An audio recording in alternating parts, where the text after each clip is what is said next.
think we're going live. I think we're live. It's alive!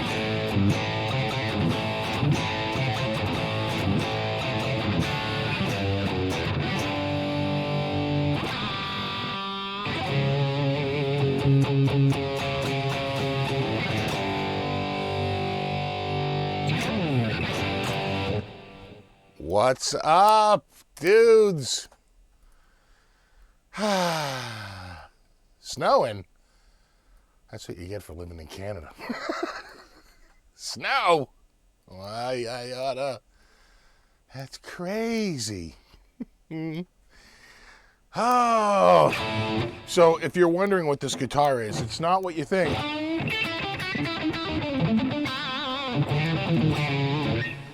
It's not that original skull body. It's actually a different one that was unfinished on the back. See that? It was like another project that Tony was working on. Where it's like they started to spray it and then whatever, and he had a neck for it.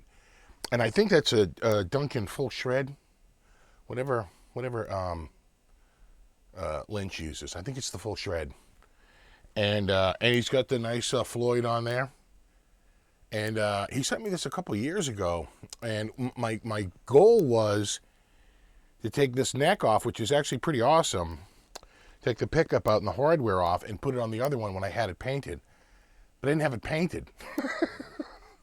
Right? I had it, I never got around to painting it. I stripped it, spent a long time stripping it and getting it all nice, but I never got around to painting it. So I said, you know what, tonight I'm only just gonna break this one out. It doesn't have any straps on it, so I can't hold it. I gotta put it down when I'm not playing it. But it's but you can thank Tony Fuentes for this one.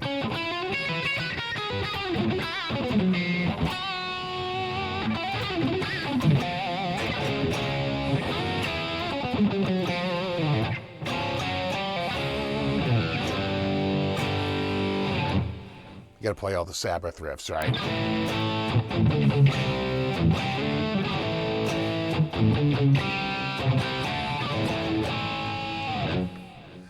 Andy Hayes, anyone from Wales, UK? Not me. I'm from Boston, as some of you may know.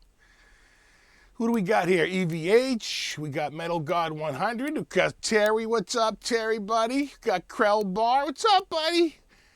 We got Sailor Mike. We got Peter Brown. Ben Coombs, Great Vanzini, Scotsman, Mel O'Brien, got Michael Easter. Yeah, right, this thing. It's like, never go full retard. You know what? It actually looks pretty good on camera. It weighs a ton. And I swear to God, it's like 90% paint. It's just the shellac they put on it's like unbelievable. That's like the base coat, you know. What's up, Quentin? Looks like we got Friedrich. Greets from Germany. Not Guten Tag. I guess it would be Guten Nacht. Am I right on that? Guten Noche. That's probably a little half and half.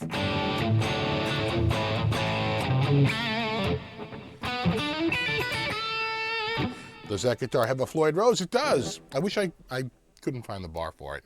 I took the bar out of the case so it wouldn't rattle around in there. And I put it with, I have a collection of bars, and I just never got around to screwing it on. But it does. Does it smell like pumpkin spice? In fact, it does.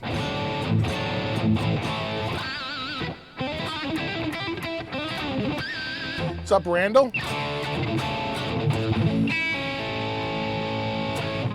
What's up, James? Yeah, you know, it's pretty good. It sounds pretty good, right? It's got like a stripe of, I don't know if that's ebony or rosewood around the edge there. Gives it a nice, a nice look to it. Plays great. You know, nothing wrong with its playability. Certainly frets and playability. Everything's nice. The only thing is the color. But it seems like people seem to be liking the color. Oh, we got a super chat here? Cheers, Steve. Jeffica Star Guitar Works. Oh, thanks, man. Super appreciated. Super appreciated. Hi from Orlando. What's up, Orlando? R2, R3.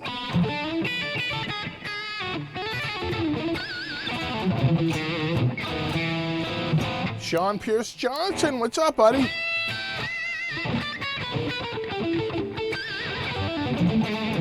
Yeah, Fezzo says appropriate but fugly. Yeah, I wasn't crazy about the single. You know, it's got to be painted the right way. I mean, I think we can all agree on that, right? We got to get the black with the white. And again, I have a stripped down body. I have one body completely stripped, and then I have this body which is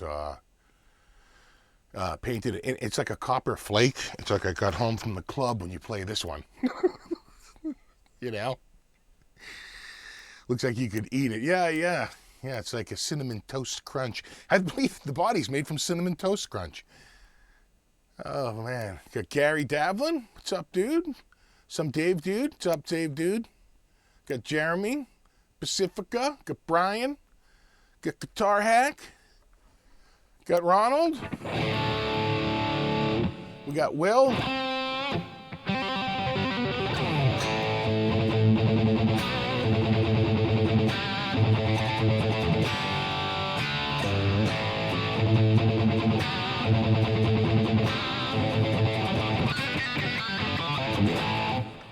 Oh, I'm ready.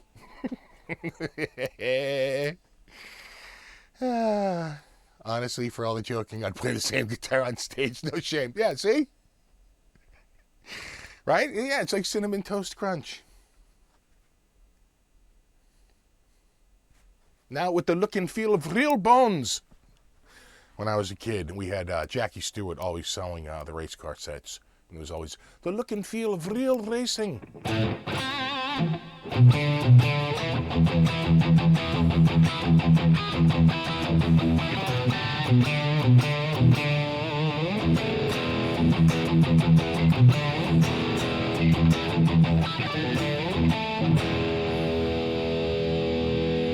It's intonated pretty well.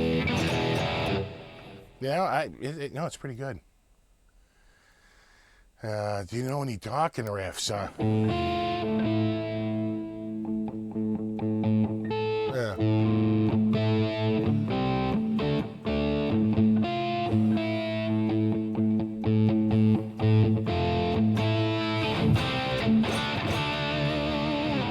And isn't there one?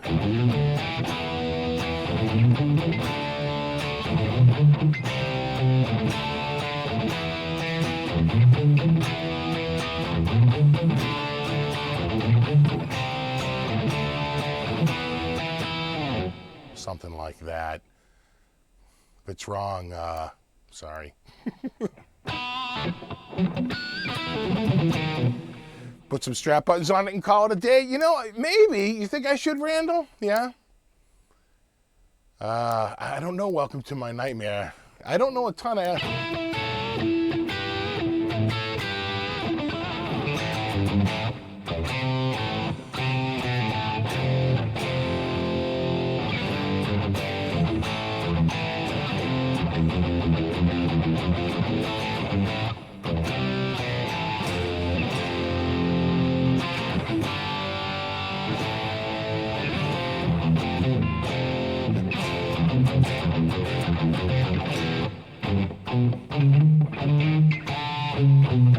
Something like that. Boom, boom, boom. What's up? Play some Striper. Is this really a Striper guitar, though? I don't know if Striper would approve. I'm just saying. What's up, Tyler? What's up, Michael? What's up, Jason? We got all the regulars here. RJ Mad One.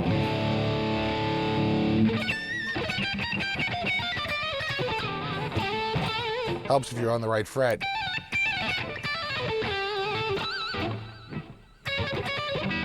I've been doing a lot of these, like, where you go down to and then up.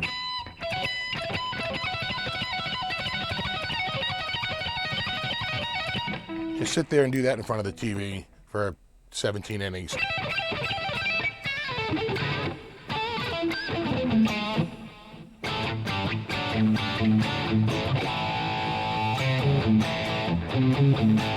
I'll be honest, I don't think I know a single Striper tune.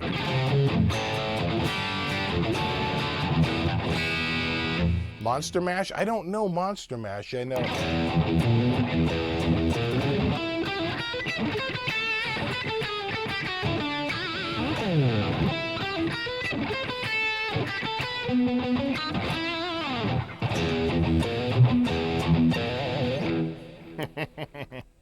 I'd have to put this down. Oh, we're getting tone roll off.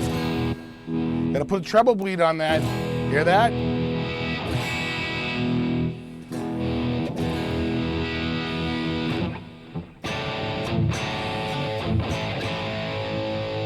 Anna, what's that holding in its hand? I'm gonna say a bone.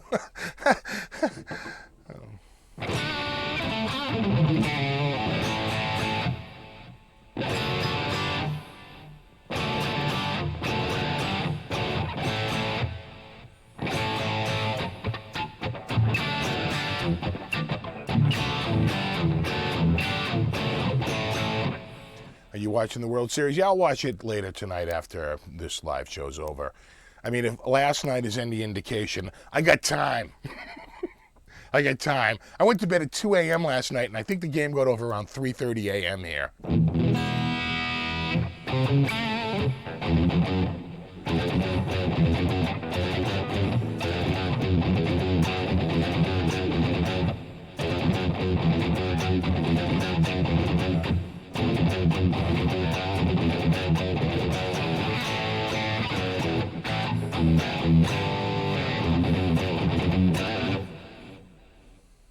I tell you, I like this guitar. I kind of, plucked it out today and dusted it off. It was in a case, so it wasn't dusty. But you know what I'm saying, tuned it up and got everything going.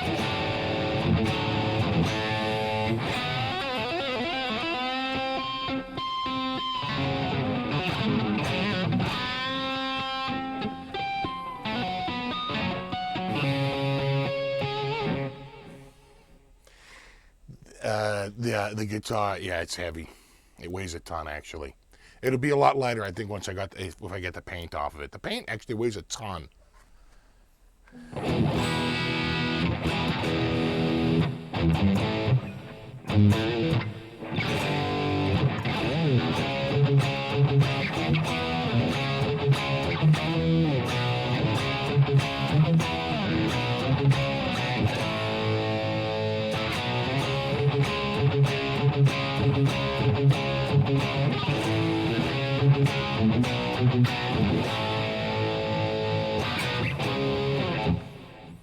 Case or coffin. This is what came in the coffin case now. A little bit of column A, a little bit of column B.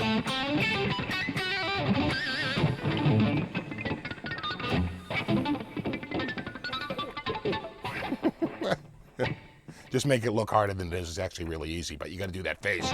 I am struggling here, people. Not really.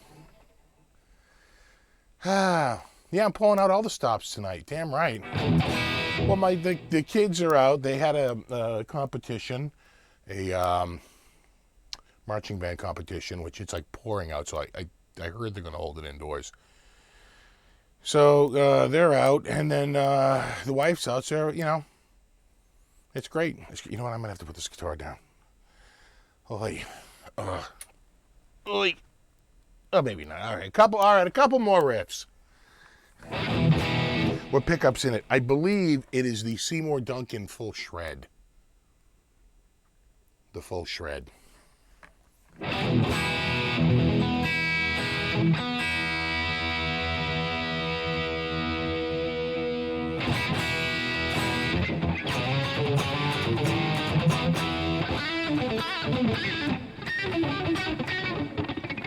In Aberdeen, Scotland.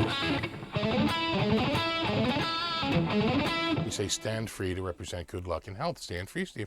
Oh, thank you so much. On my father's side, my grandfather was 100% Scottish. But of course, my father's mother was 100% Italian, so, sort of muddles that up a bit.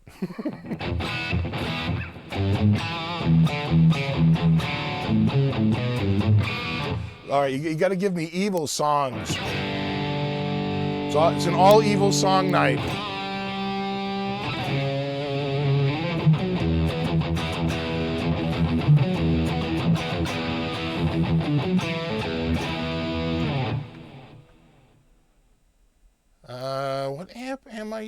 using my regular rigola.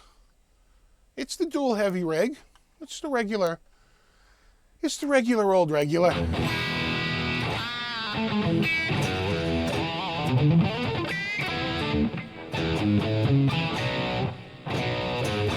I mean, I'm playing Rush because someone asked me if I know any, but Jesus, that's not much of a Halloween song now, is it?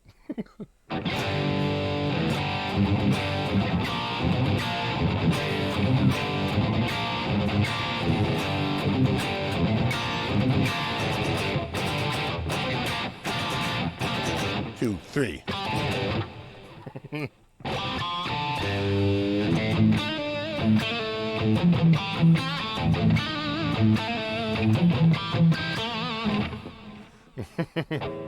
Bark at the moon. Now you're thinking. If I could get my picking hand to work.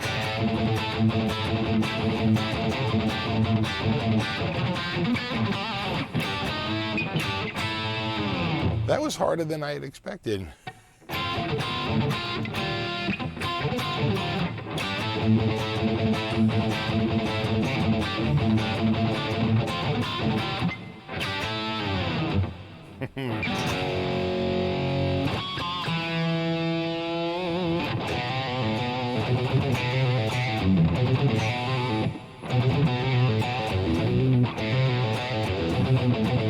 Yeah, the first one's A.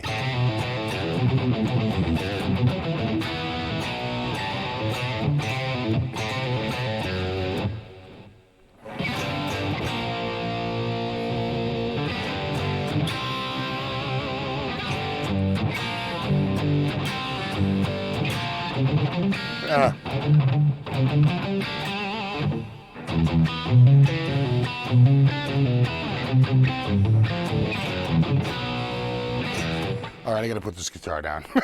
It weighs a ton, and I don't have a strap, ladies and gentlemen. That was without a strap. Thank you. So how you doing? What do we got for numbers here? We got people here? Yeah, we got a couple. We got 250 people. It's pretty good. What's up, dudes? Any Halloween plans? Got my GoPro. I got this for pretty much for GitCon. I tell you, it's pretty cool. My little Goey Pro. Look, that's an Inception shit right there, dudes. Anyway. How's it going? Yeah, it's pretty drizzly, crappy day. Oh, thanks, Chad. Very cool you got the... Thanks, Zach. Much appreciated.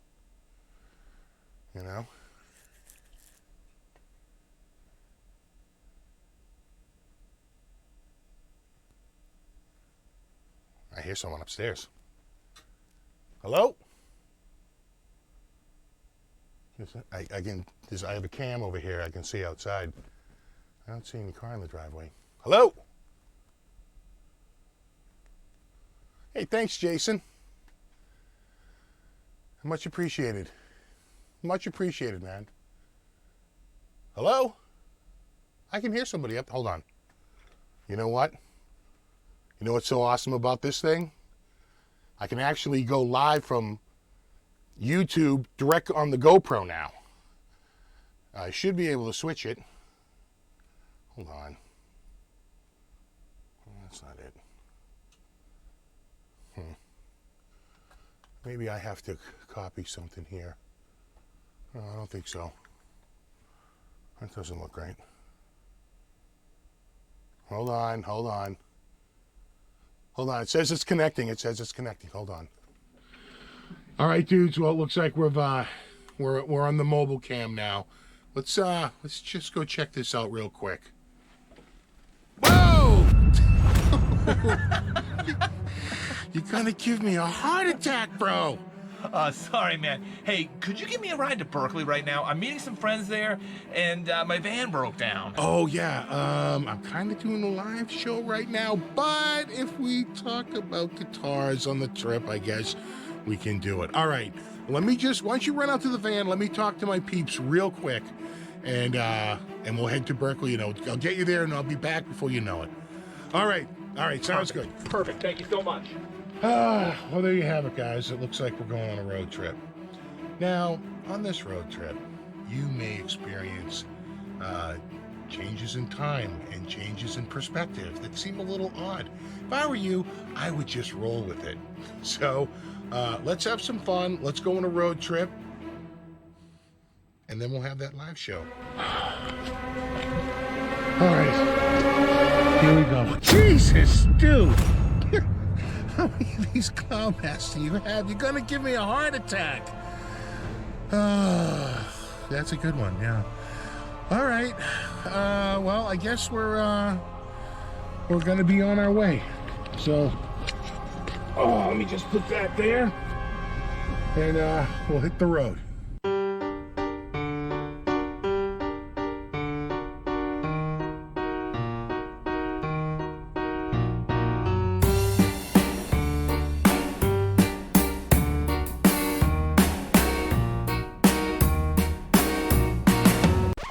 What the hell are we listening to?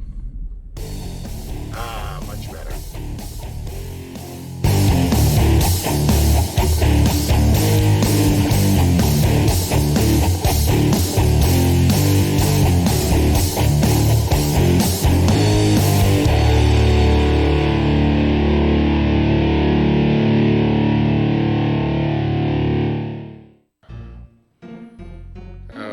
You gonna wear that all day, dude? Oh, look, there's Melissa. Hold on, I'll be right back. Oh, yeah, there she is. Hold on.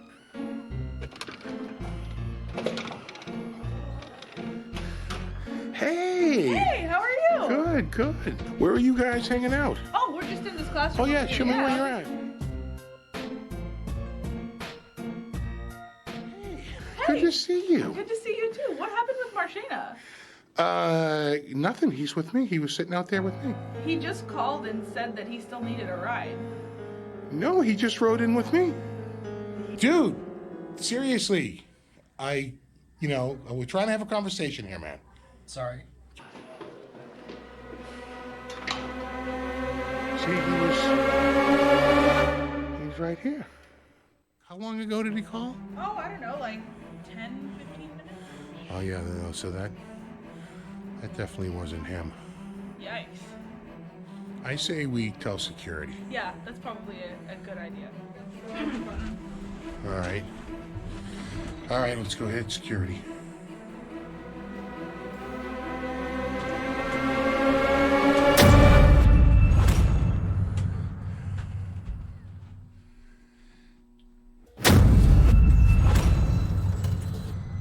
Oh, that was a bummer. Did it? Yeah.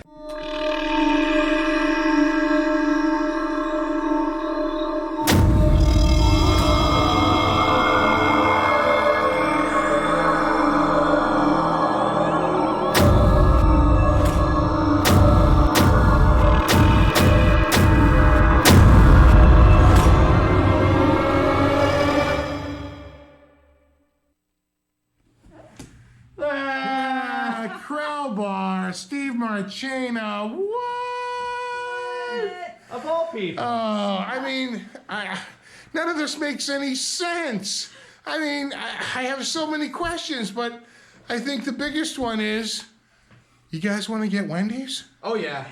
Yeah. Guys, gotta love this Wendy's, huh? Yeah. Yeah, so good. Really good. Hey, aren't you doing a live show? Live show? Oh, right. All right, guys. Time to wrap it up here, and I'm on my way back. See you soon.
Where's my mic? Mic drop. Don't say I don't get out of the house, okay? All right? Once in a while, thank you. Thank you. I'd like to thank the Academy. No clowns were hurt. So, there was a lot of stuff going on in that. That was shot in only a couple of hours. We started shooting that at 7 p.m. at night. We finished up around like 9:30, 9:45. We were done with food by like 10:15. I was back home by like 10:45. You know, that was a fast-paced shoot. And, you know, that was all, talk about no budget. That was all about frights, right? I knew Marchena had the mask, and so I bought the second mask. Oh, thanks, Justin. How's that PRS fund coming? Well, $10 better right now, bro. Much appreciated. I've been looking. I've been looking at PRSs. Thanks, thank you. Great, now where's my Wendy's? Yeah. It's like, you know, if Wendy's wanted to sponsor me, come at me, bro. Just saying. So, I wanted to do something special for Halloween, and I had been brewing with an idea for a while to do something. And then I had spent all this time. Oh, thanks so much, Gary. That's super appreciated, man. Oh, yeah, I was worried about everybody on this because I didn't want anyone to get hurt. So I think when she gets pulled out of the elevator, obviously that's just sped up. I just sped that footage up, and I sped the doors closing up because they were taking forever to close. So I sped that up. But you know what? I thought Max, the guy at the piano, the guy who deadpanned everything, that's perfect because it's serious, right? That's the whole thing. You don't want to. That deadpanning really worked, and so there was a couple of scenes that I had to put in there with him deadpanning like that. So anyway, I'm Steve from Boston Spielbergo. So yeah, if you missed it, if you want a shirt like this, I just in the link. There's probably a link to my store. I have a store with the t-shirts.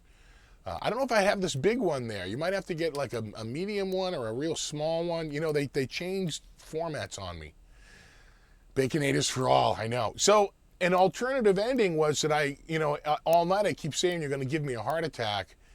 One of the alternative endings, and one that I wish I shot because it would have worked really good, is I have a heart attack at the end from the Wendy's, right? So all night I avoid dying from fright, but at the end it's the Baconator that kills me, which just works so well. But anyway, you don't want to have too many heart attack scenes in a Wendy's. People will be calling the freaking ambulance on you. And Krellbar, did I make you sick? Krellbar will vouch. I was sick. I kept telling everyone I wasn't sick, but I was lying. I was totally sick. I just didn't want them to be all worried about me and worried about themselves getting sick. Because damn it, I had to shoot it. I had one night. They said there would be donuts. Too funny. Well,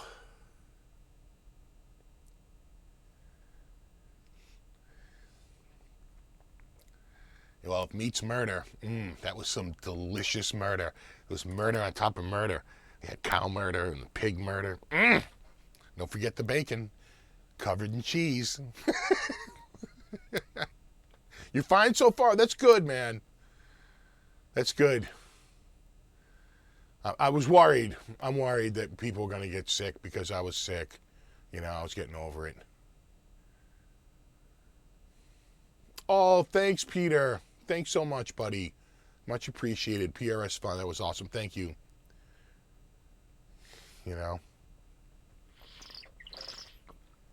That's a great plot, Randall. Or Kills Pixie. That would have been a great idea. All right, maybe that'll be next year. Who Shot Pixie? Who Shot PL? Not to pull out an early 80s reference.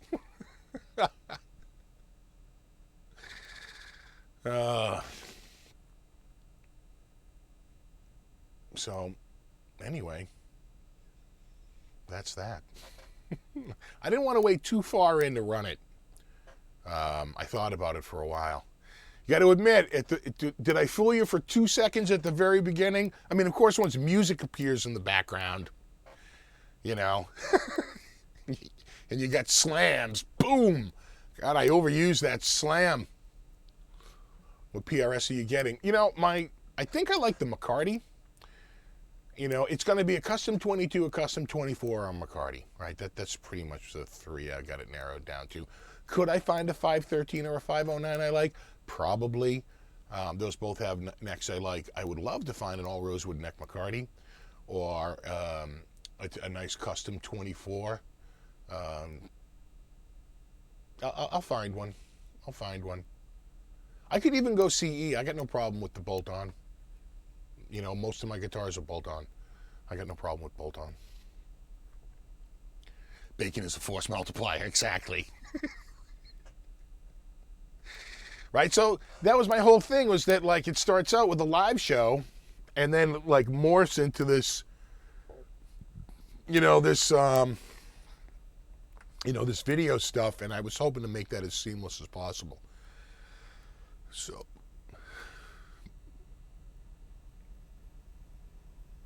hey, what's up, Don King? Oh, you missed the big video. Gonna have to rewind and watch that from the early. Rosewood neck is really bright. Yeah, it could be.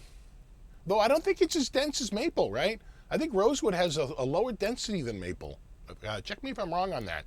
But check its average density versus maple. Maple might actually be a little denser.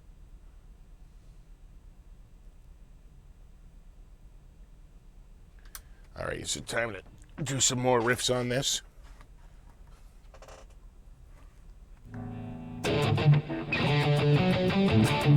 And the GoPro has great Wi-Fi, right?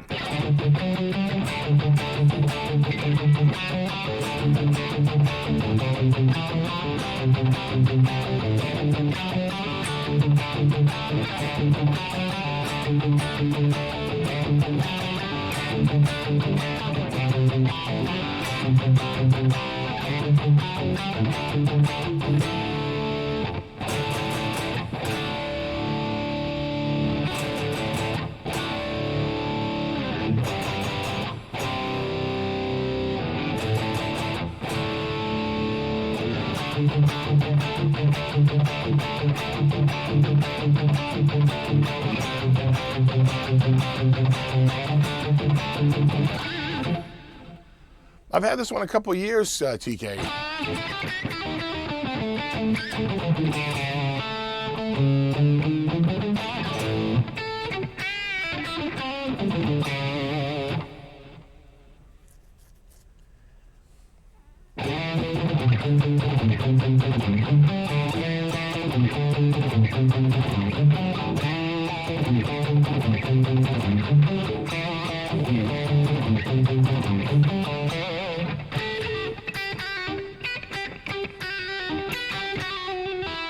My trill has gone to shit.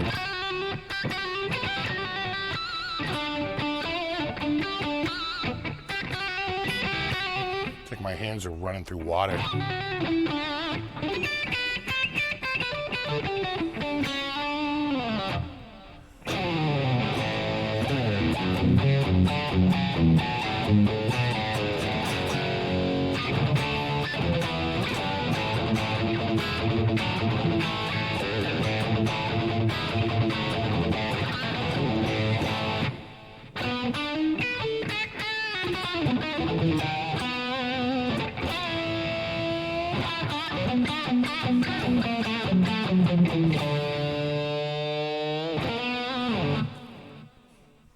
Sounds pretty good. Sounds pretty good, even though it's entombed in paint. See how dark that is? Gotta put a treble bleed on it. Treble bleed resistor.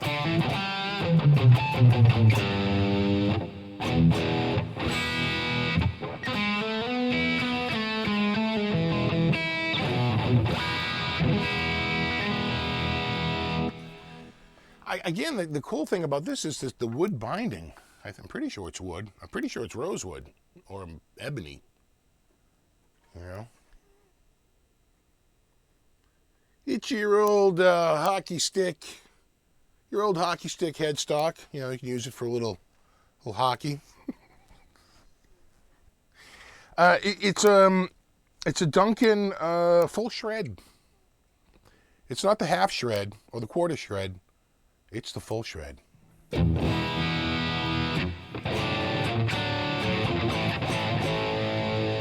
Yeah, it kind of does look a little rusty, right? It could be, for rust. Maybe. Maybe. Yeah, more like gingerbread. Yeah, now you're talking.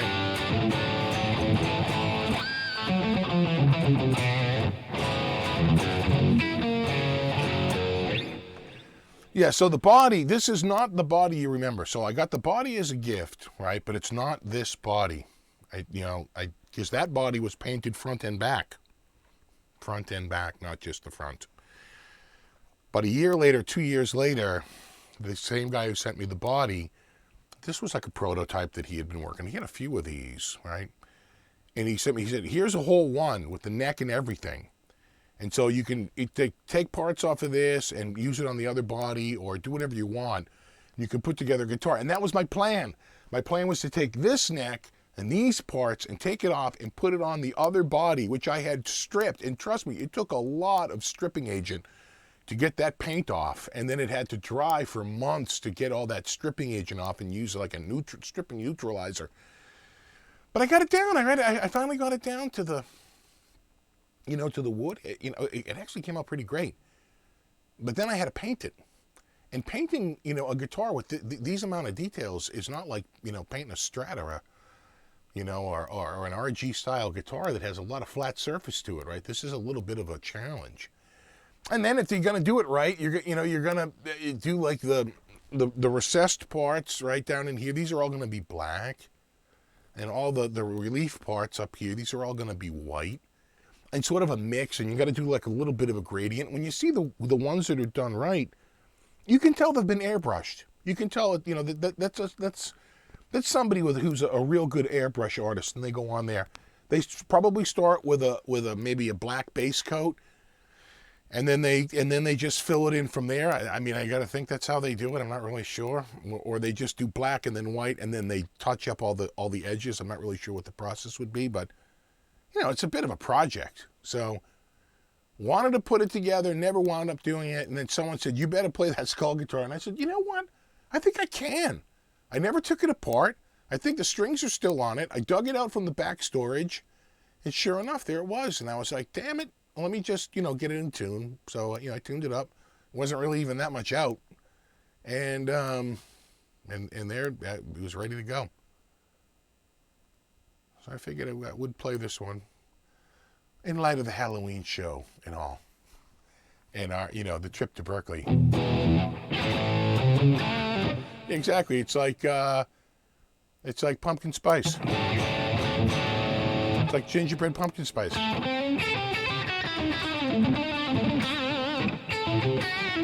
LEDs in the eye sockets for the win. Oh, that's a good idea.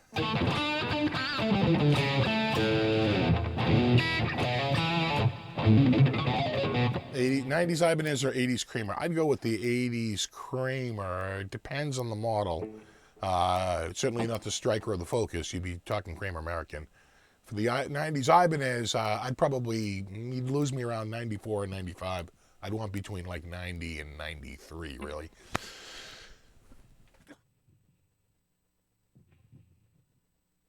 I just saved your life right there. You're welcome.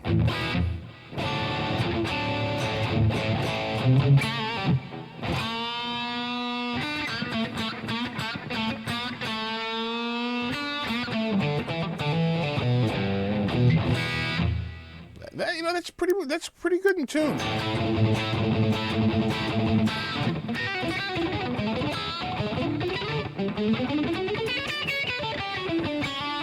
Any idea who made the neck? I don't know who made the neck. It's just straight up maple. I have no idea.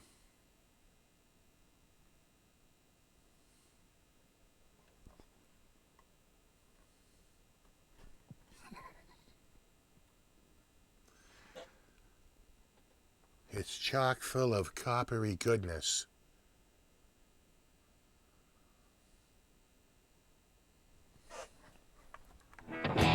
Would look great with a burnt finish. Oh yeah, you think so? Like maybe, I know what you're saying. Yeah, that's sort of the rage right now, right? Little burnt. You know, burn it up, sand it down a little bit, you know, give it a little bit of an aged look to it. Yeah, you might be onto something there. What kind of picks do you use? I don't know if you can see this. This is going to be a little tricky. I use those right there. Maybe you can see it right about, yeah, I think you can see that.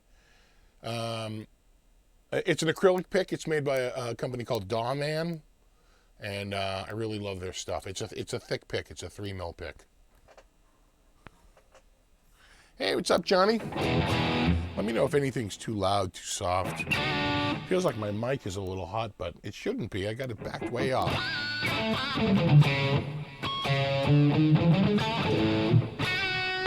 Kind of looks like a telly on the back. You think that's where it started? No. That's a screwed up shape there.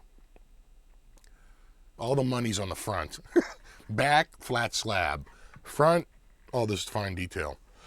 And there's like a lot of little detail in the wood once you take this paint off.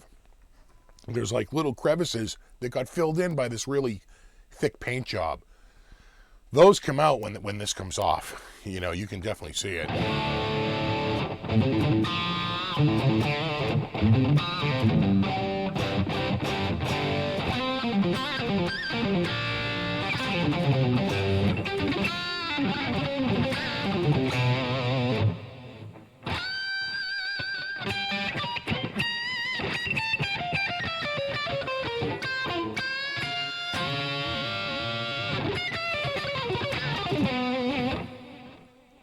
Nice. You were saying it sounds good. Good. You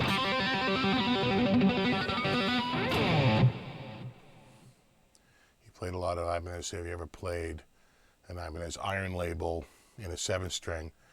Are they neck heavy? I haven't played one. You know what? I really made a run for 7-string guitars, you know, at the Chapman 7-string. I just couldn't bond with it. You know, just that one extra string. I'd look at the guitar and go, duh. So I don't know what it was, but the 7 strings, it just would throw me off.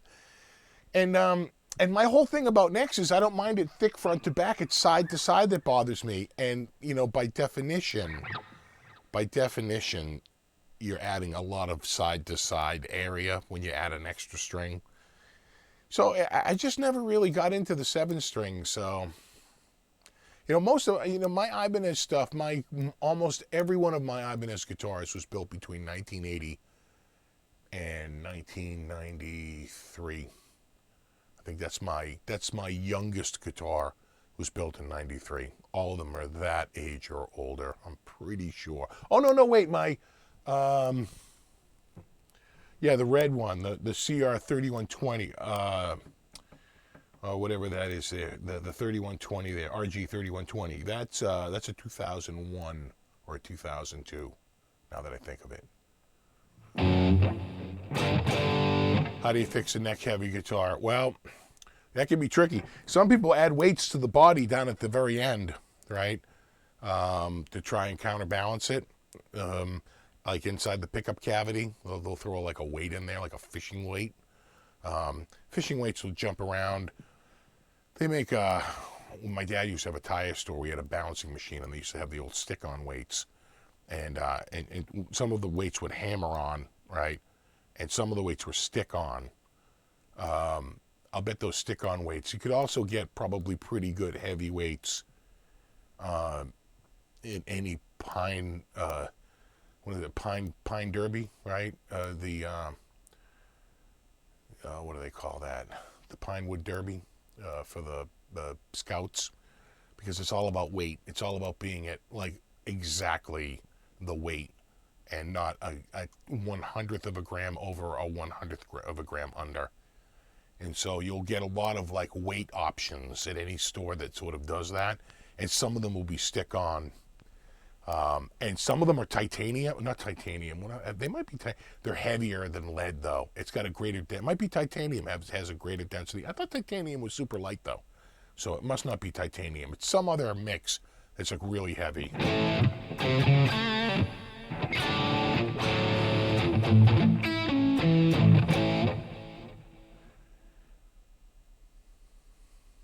A TE7 is extremely neck heavy, someone says. Yeah, I wouldn't doubt it. Cub Scouts Pinewood Derby, yeah. Those are good, you know. Oh, thanks, Tone King. You like that, huh?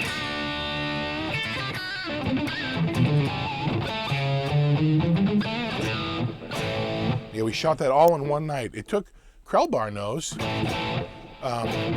He was early. He was here at about 6:30. We didn't start shooting until what's his name got here? Marchena. That was at 7. We were out of here and heading into the city by like 7:45. So about 45 minutes of shooting here. All the car scenes, of course, the scene down here, and we just boom, boom, boom, boom, boom. Looking back, as I went through the footage, I felt like I left a few jokes on the table. There was a couple of fright moments I could have easily had, and a funny ending that I could have popped in there. But of course, hindsight's 20/20. If I had more time, I could have actually gone there and scouted the location. I had no idea what I was going into, and so we just picked a couple of locations. They had booked a room with the guy at the piano because I had that piano joke already. And then we had to find a place to sit, Krellbar with that mask on. What was so funny was that, like, he would just sit there with that mask on, and people would walk by and they're sort of looking at you. He's just sitting there motionless in that room. And at one point, and I got the footage of it, he's like off in the side, and Melissa and I are talking, and we turn, and you can see him in the back corner. We were laughing so hard. We're like, God, these poor people are coming through. They got to walk past him. He's like 6, I'm 6 foot tall, and he's easily 2 or 3 inches, maybe 4 inches taller than me. Yeah, about 90, 1 hour round trip on the Berkeley ride. Yeah, about 30 minutes in, 30 minutes back. So, yeah, about 90 minutes filming. That sounds about right. Can you play a whole song? Yeah, but I'd never play a whole song on here. First of all, there'd be copyright issues. And second of all, I'd be bored by about the second verse. It's like at some point, you know, whole songs are for live performances, not live shit, you know, not like this.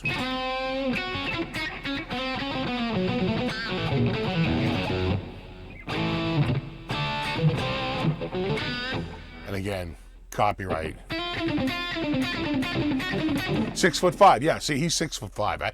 I wanted somebody who was noticeably bigger than Marchena, right? And I wanted them both to wear shirts that were plaid, but not quite the same color. And boy, they came through in spades. That's exactly what I wanted, and it came through. The one joke I left on the table is that when I walk into the room with her, I was going to say, like, thinking back, she should have said, who's that with you? And I would have said, that's Marchena. She said, Marchena's right here. And I would have very quickly turned, and he would have been right next to me. Boom! Another one of those startle shots. And then would be like, well, if Steve's here, then who's that in the room? And then we'd go in there and he'd be gone. And then at the end, I have a heart attack from the Wendy's. Right? That was the alternative ending.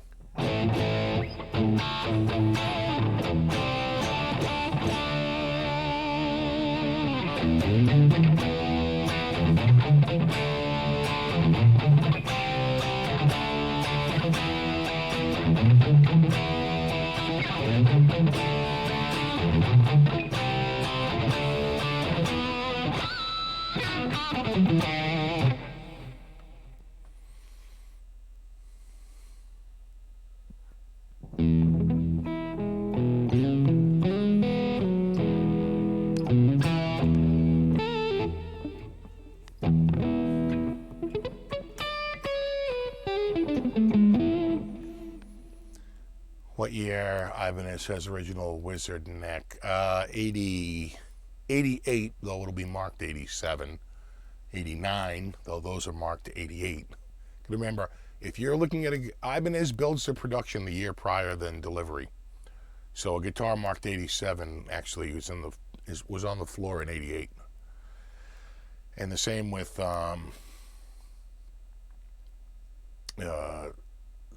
whatchamacallit, pretty much, I don't know if they corrected that at some point, but I was talking to the Ibanez guy recently, and he was like, no, it's still the same way. So Wizard necks, you're definitely like 87, 88, 89. And then it starts to change a little bit. Pretty much when they add that little writing up here that says RG series, like if the RG 560, 570, 550, if it has a headstock and it's got the logo and no like series, right? It doesn't say RG series up there in the headstock, you're in the zone. That's the wizard neck. Although they started to mix the carves up pretty quickly. Some people would say the only true one is the 87s, which came out in 88.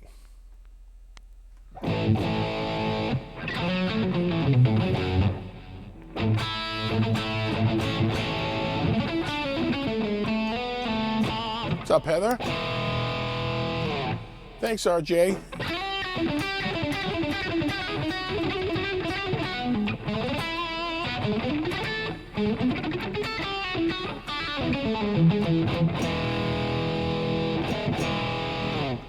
Who made the guitar? I don't know. I think the bodies, they had a bunch of bodies and they were painting them this like copper. The base is so thick, this base coat. So I don't know exactly who. This was something that Tony was involved in. I don't know. We got to get him and find out. Exactly what the provenance is. Play Dream Warriors. I was playing that earlier. Everyone's asking for the same songs over and over again.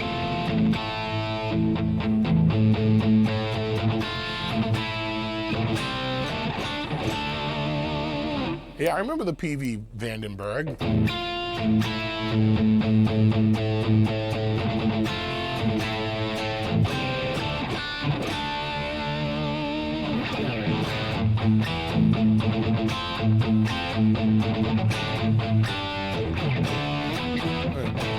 Is it there it is. I didn't build it. No, it came fully assembled.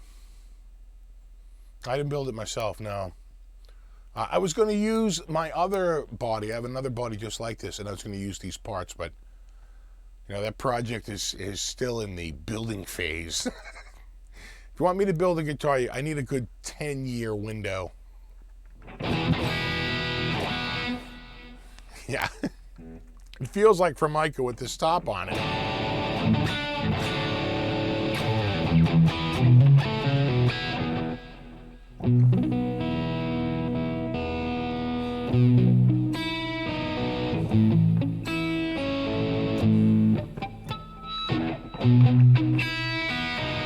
How much it rolls off, how dark it gets.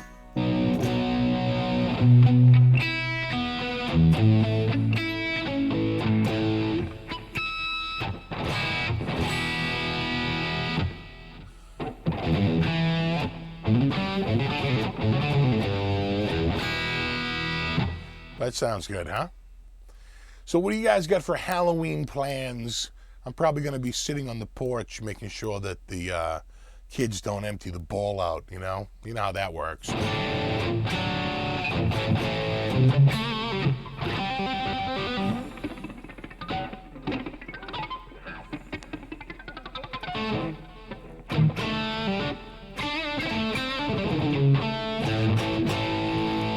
Almost feels like the pickup could be a little farther away.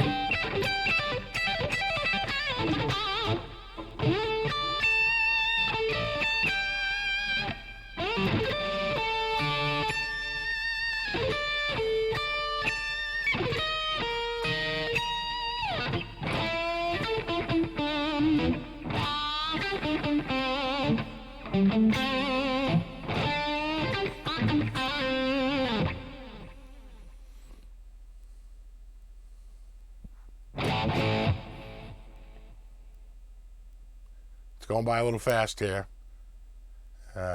So fun open poos inside that guitar. Now you're thinking, Kevin, right? Shouldn't a flask be a part of this build?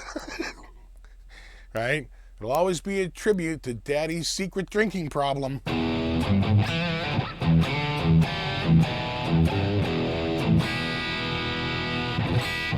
What do you think of the Lee Malia Artisan Epiphone RD? Well, it sounds cool, but can't say I've ever played one. Sorry. Turn the lights out, pack the cat down the street.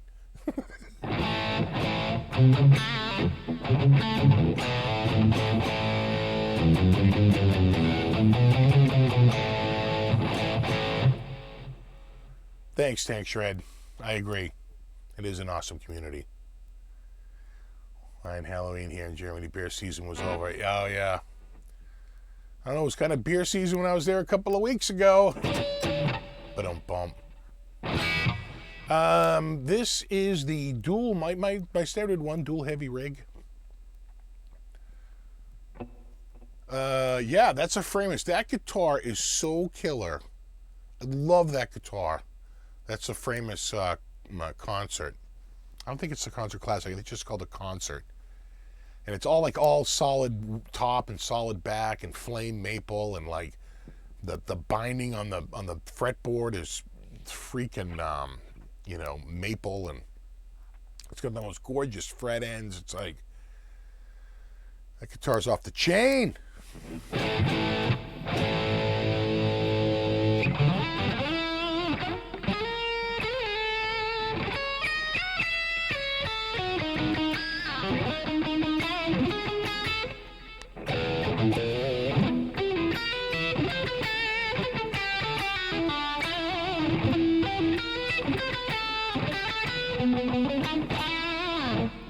Nice.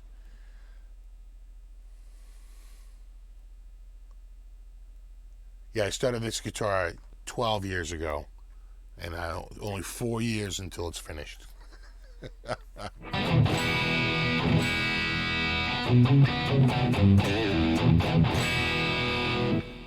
You still have the Gibson. I still have all the Gibsons. You can't sell them. How are you digging the orange amps? I love them. I think they sound great.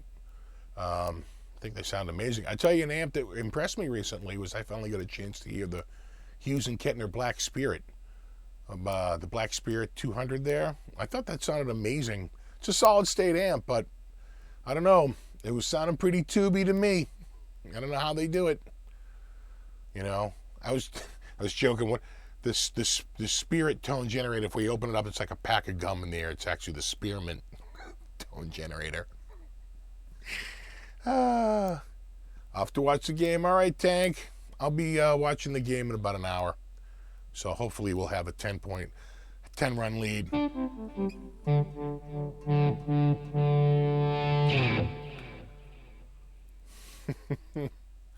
That ESP, probably not. I'm going to say there's a 100% probability it's not ESP.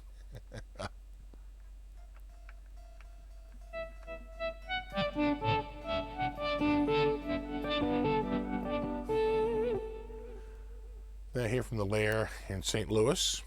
I see you met my buddy, China Guitar Skeptic. We chat a lot. He's a great guy. He's a really good guy. We really hit it off. We, a couple of beers at night in the bar room. Next thing you know, we're laughing to the point of tears. That's kind of how that went. Video with Joss was awesome. Yeah, and he's such a funny guy. He's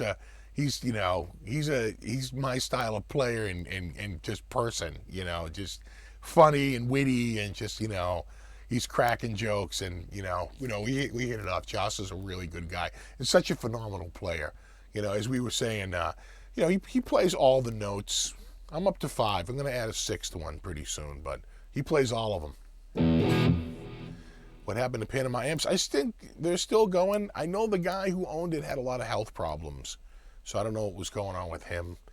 I just know that, like, if you check their stuff, it's like he's in and out of the hospital. So it could have just been,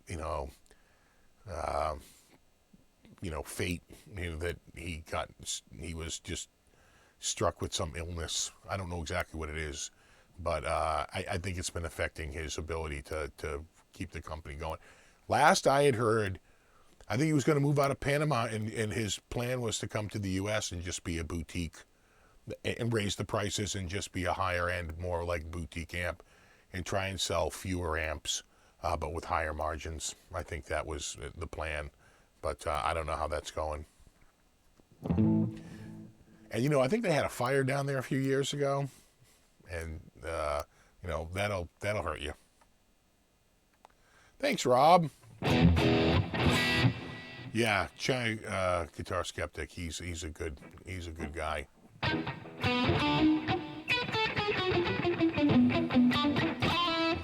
Have you ever heard of Tone Emporium pickups? You know, Tone Emporium. Well, you know, the word emporium has been used so many times in guitar. Yeah, I could be confusing it, but I want to say yes.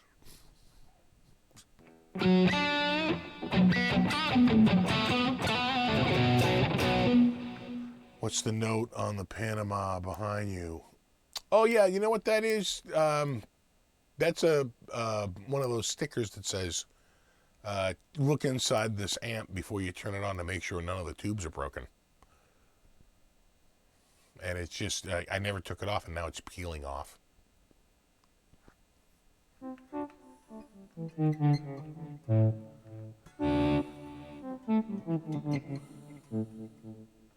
Saw you would kick on Steve. Great solo. Oh, thanks, man. You know, the guitar was so hard to play. It was much lower than I keep my guitar, so my wrist, I had hard to turn my wrist. And, you know, you're just not used to a guitar, and it wasn't, you know, my style of sound. But I managed to muddle through it.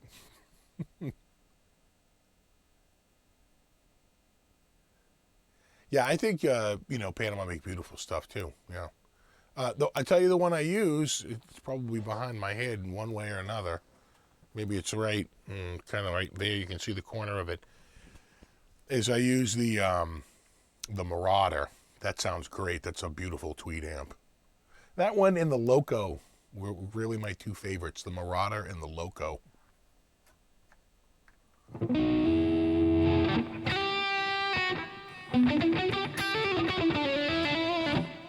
What was the software in the setting, please? Sorry, I missed it. Oh, this is TH3. TH3 and by Overloud, and I'm using a patch called Dual Heavy Rig.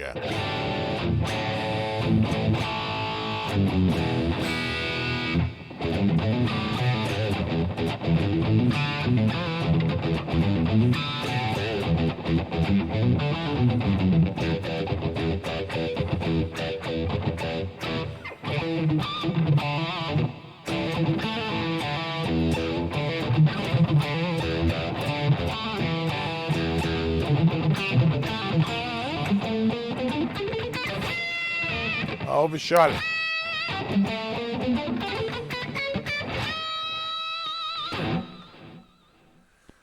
Price point on the Joyo is tempting. Yeah, those Joyos, man. They had the new Fireball one there. Of course, they can't call it Fireball, but that's what it was. It was an angle Fireball. But, yeah, what kind of bridges on this? Floyd, ye old Floyd Rose. Looks like a Floyd 1000 if I had to guess. Which metallurgically is identical to the original Floyd versus the special. The metal's changed, the zinc is added. But the Floyd and the Floyd 1000 are the same, except one's made in Korea and one's made in Germany. And the one in Germany is more expensive. But if you, like, melted both of them down, you wouldn't be able to tell the difference. But you can't tell when they're made either. I mean, they're literally, in terms of the metal they use, they're identical. The only reason why they're in Korea is to save on economies of scale and, you know, labor. But metal-wise, they needed to come up with something that was as good as the original without being so expensive to have it manufactured in Germany. And so that was the response, was this one in Korea.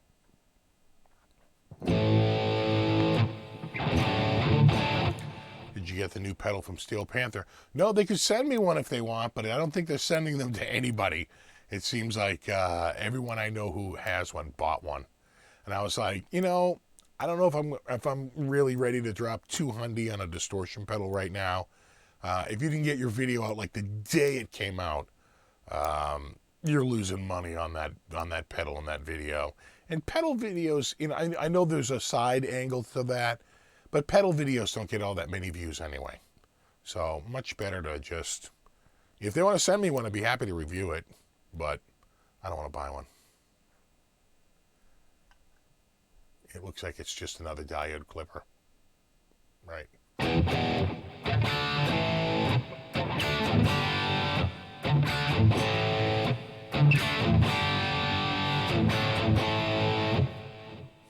I'm trying to think of Evil's songs.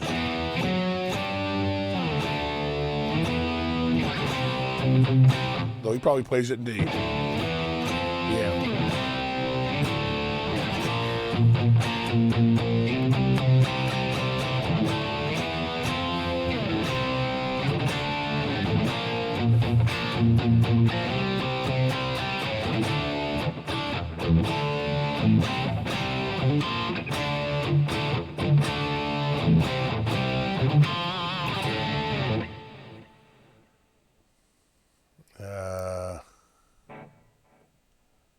Already profit, yeah.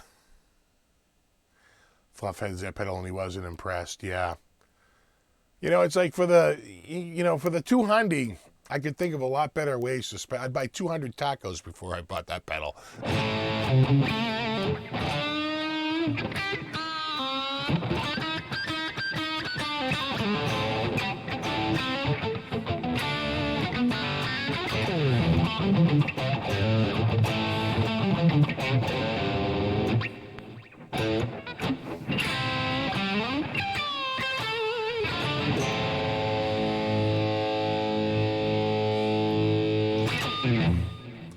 Anything, Dio. Yeah, right? I think I'm hitting my mic. My mic's getting pulled down. Check, check, 1, 3.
How many channels is your mixing board? It's really 8. The first 8 are input and the second 8 are output. So it looks like 16, but it isn't.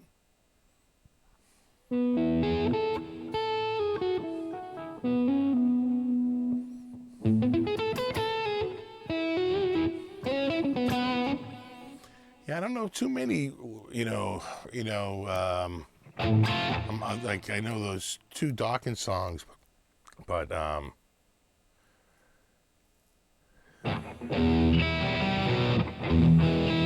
forget. Those songs are so old. I've already played the 2. I played 2 Dawkins songs and I'm already out.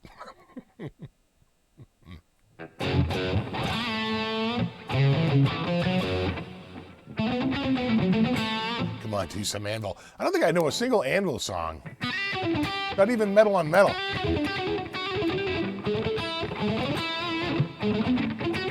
See that I missed that.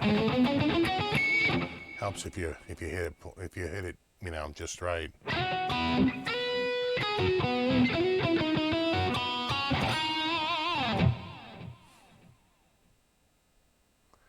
Rat.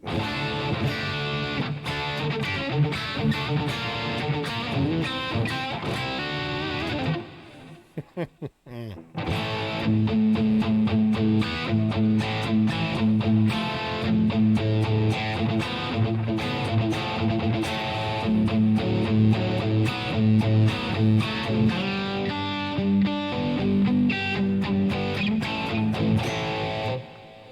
Wasp. God. Trying to think if I know any Wasp. I used to, right? Oh, man, that's so long ago.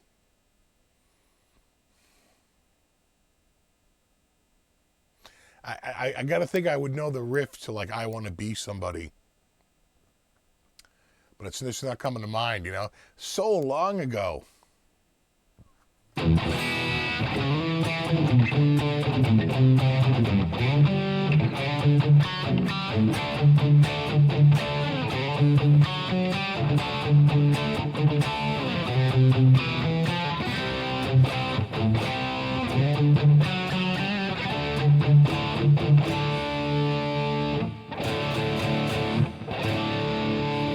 Gotta hit that extra 5 on the bottom.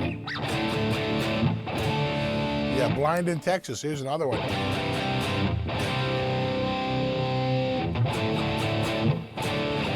And of course, Animal. Yeah.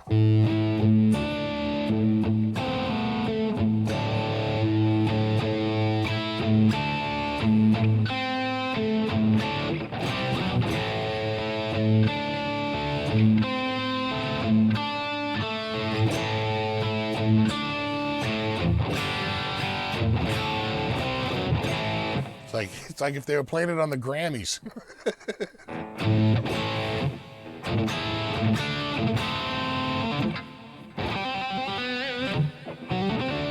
W. Hughes and Kettner demo. Yeah, that amp sound great or what? And again, I think I mentioned it in another live show. You know, that amp just was literally plugged in through like a dead microphone cable, right? Just like straight into the interface. So there's like nothing on that. That's just straight up 100% amp. Which I got to say, I was a little worried about because I'm so used to either running through a load box or something like that, but it used, you know, the red box out. That was straight out of the red box out switch on the back of that amp. And I was like, damn, that actually sounds pretty good. Usually when I see those cabs, my eyes glaze over, but they say it's all analog, but for analog, that sounded damn good. Usually when it comes to cabs, you need an IR to make it sound good. You know, a straight up filtering system never really sounds all that great. So I don't know what they're using, if they're using IRs, but whatever it is, it's pretty damn good.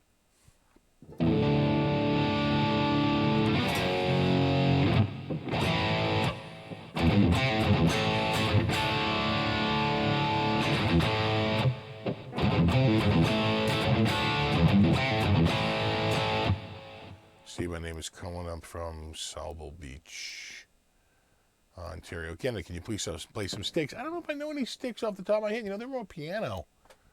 Not off the top of my head. Sorry, I can't think of one. You know, we never covered it. So, you know, I remember those songs from back then more if I played it in a band. Like a lot of the AC/DC, you know, and that Zepp stuff, you know.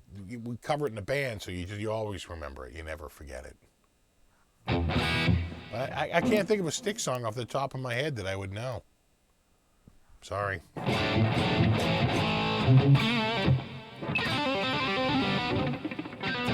Firewoman by the Cult. Never learned it. I'll tell you this much. I saw the Cult open up for Steve Stevens. And by that I mean Billy Idol. But it was really the Steve Stevens show. And, you know, the Cult was utterly forgettable. And Steve Stevens, God, he put on a goddamn clinic out there. He was so good. So good. It was like, he was bobbing and weaving like a goddamn prize fighter out there. His playing was just so off the friggin' charts. And you know what? Looking back, I found out that was the first show of the tour. And they were probably just all fired up, you know, been rehearsing for a couple of weeks, and now they're out there on the first show. But damn, he was so good that night. His guitar sounded so amazing, cut through the mix. He was doing these little arpeggios and all these like little muted things all over the place. I was like, oh my, so much better than the record, right? This guy out there, he so good. And that's my cult story. I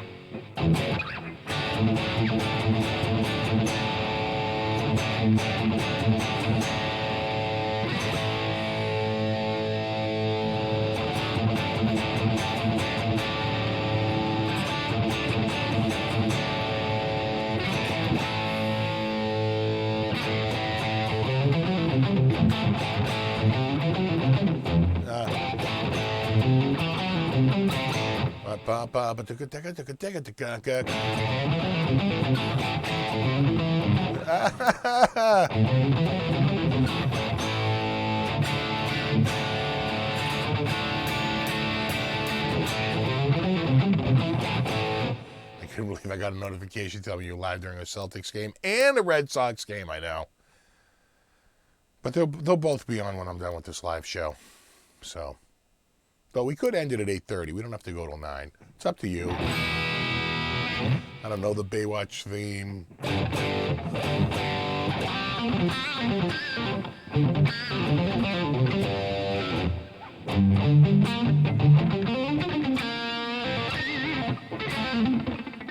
Advertising for Nags, Steve Stevens. Yeah, that's right. He's with Nags now. See, I remember when he was with Framus. This Idol Maker was pretty much the Billy Idol, right? The Idol Maker was pretty much, I thought, the cut made for Steve Stevens. But now he's over at Nags.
Gotta hit that hard to get it to go out of tune, right? We're gonna get to the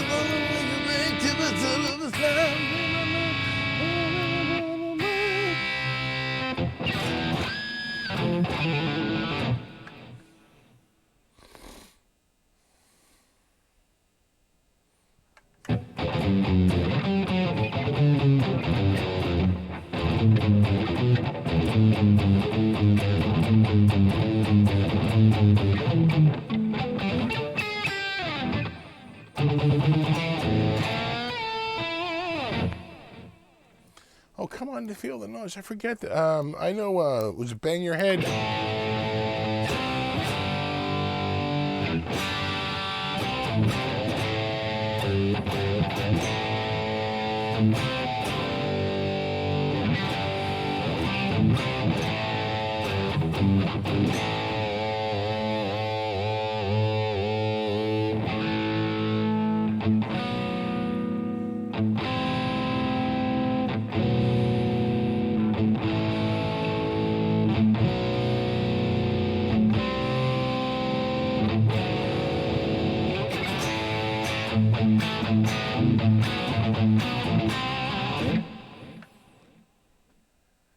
Is that a Brazil you are playing? I don't think so.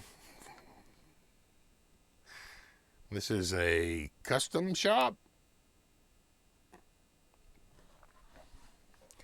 I don't know really any Steve Vai other than...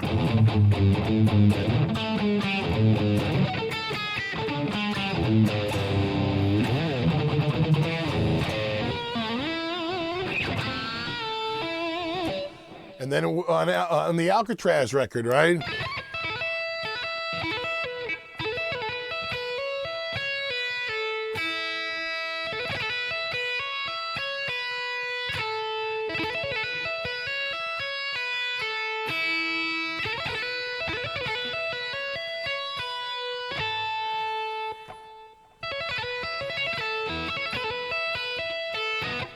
Something like that.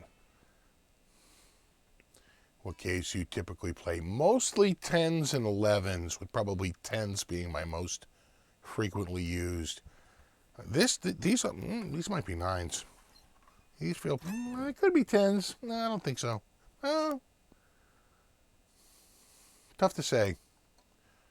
Could be 9.5.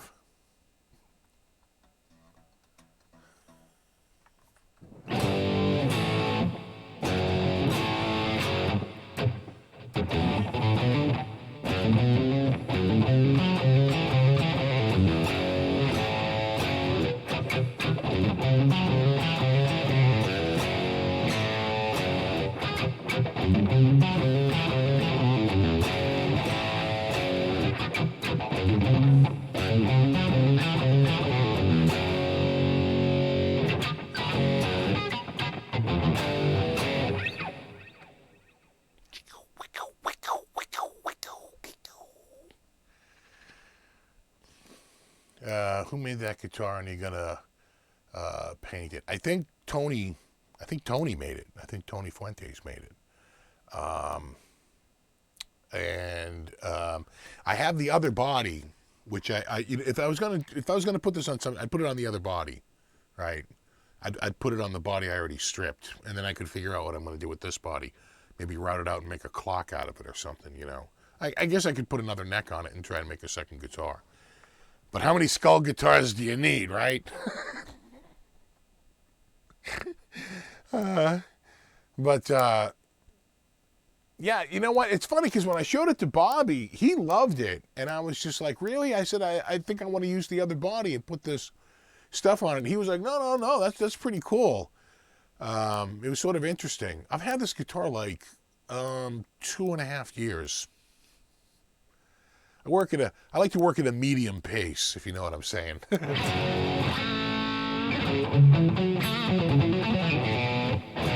Yeah, flexible.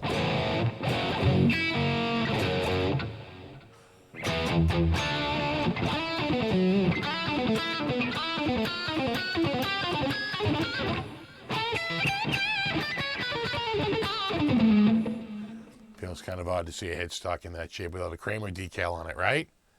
I mean, I could probably have a Kramer decal made for it, but that's lame. I should put what did Van Halen? He put like a Gibson sticker on it or something, right? A bunch of cigarette burns. You hear how it rolls off, though? You get crazy tone roll off at low volumes. It needs a treble bleed.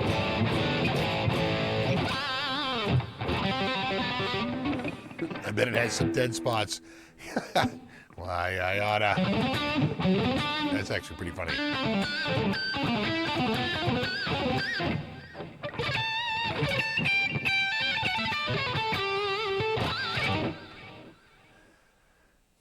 Oh.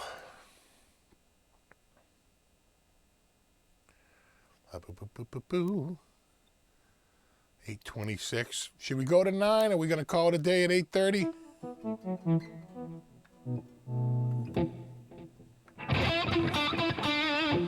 Steve, you need a Tombstone amp to go with it, right? Come at me, Tombstone. Come on, Tombstone. You can do it. It's actually not gold. It's copper. That's more brown than gold, really. It's more coppery than I'd say gold. It looks like Cinnamon Toast Crunch. Right? It's like a pumpkin spice latte covered in cinnamon. And you're going to make the movie. I can't help but think of like Tropic Thunder. People are saying 9. Okay. All right. I'll do it. But you know what? If there's a score in the Sox game, you guys got to let me know what's going on. You know?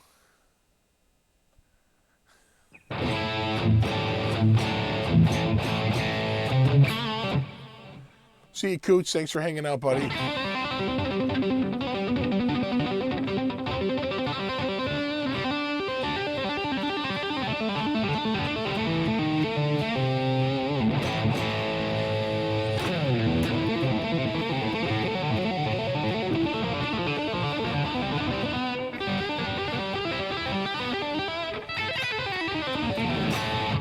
Ow, that hurts.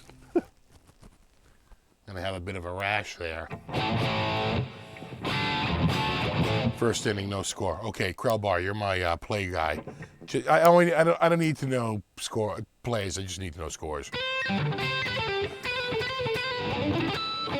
Yeah, let's hope it doesn't go another 18 innings. I called it quits at 2 a.m.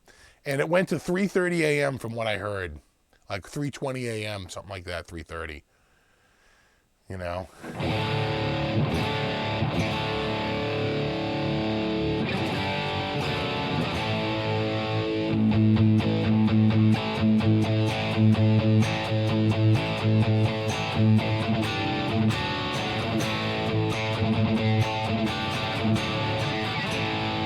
Right, here comes the copyright flag, right?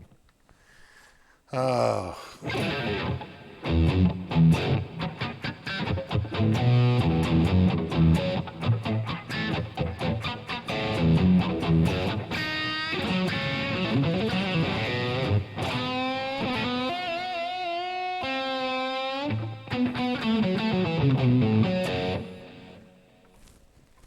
Yeah, and it's a bit of a hard edge.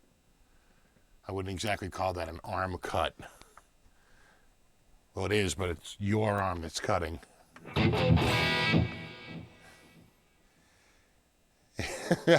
Save you from that guitar eating you. I know, right? It's heavy. It's killing me leg. Scream for vengeance. What's up, buddy? I gotta think of a riff for Scream for Vengeance. What can I play right now? I mean, I feel like I have to do like,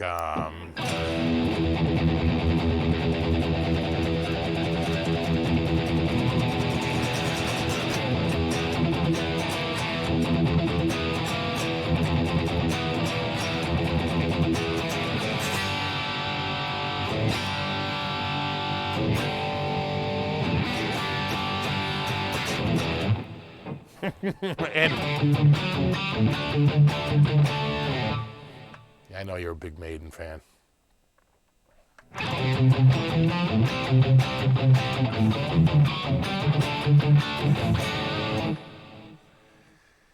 Oh, I think it's time for you to start buying all the same cases so the wife doesn't suspect new guitars. Well, this was basically a gift, you know. This showed up right around my 50th birthday, and he was like, "Happy 50th, bro." I was like, "Thanks, man." Oh, you know, I used to know Electric Eye by Judas Priest. Oh.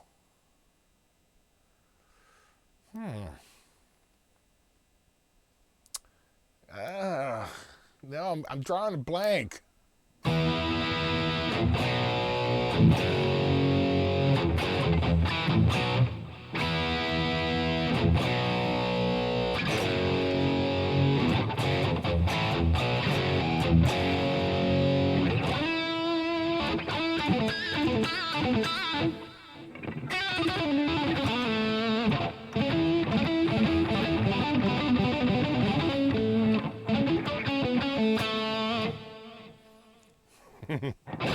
Hey, what's up, Dylan? Oh, man, all my peeps are here.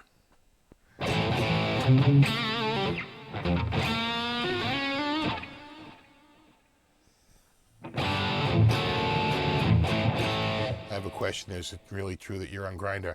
Yeah, keep looking. Keep looking, bro. You'll find me.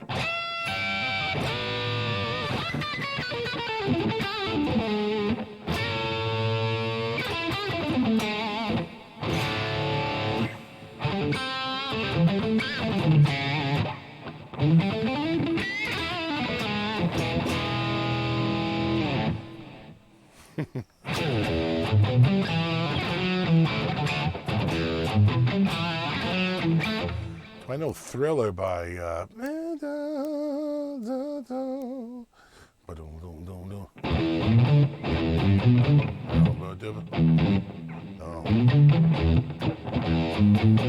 don't. You know, these songs, you know, that you used to know when you're younger, but then it gets later.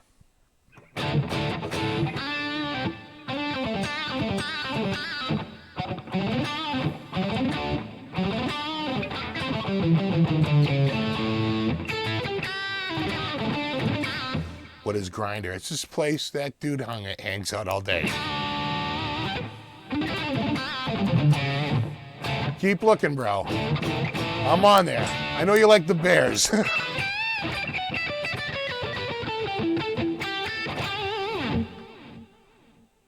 Victim of Changes by Priest. You know, I should know that, and I can like hear it in my head, but...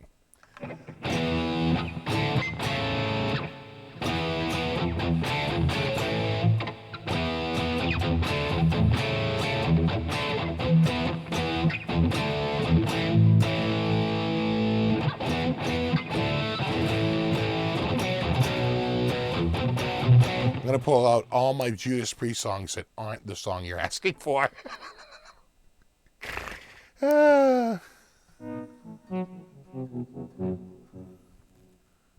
Speaking of the wife,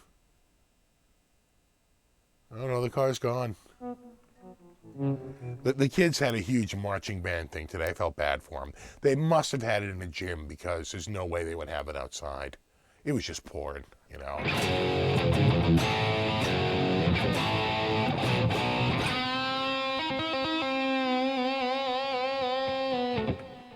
Oh, Scorpions.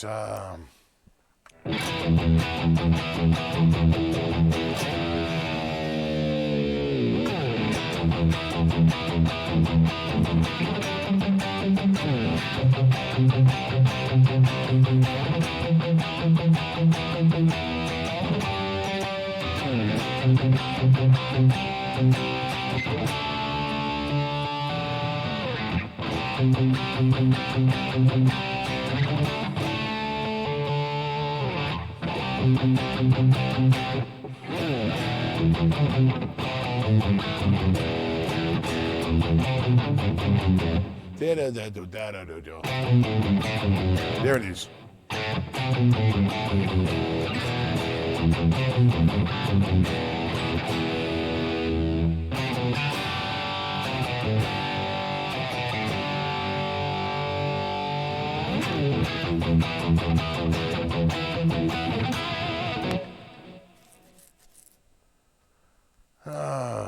Twisted Sister. God, we we must have covered a Twisted Sister song.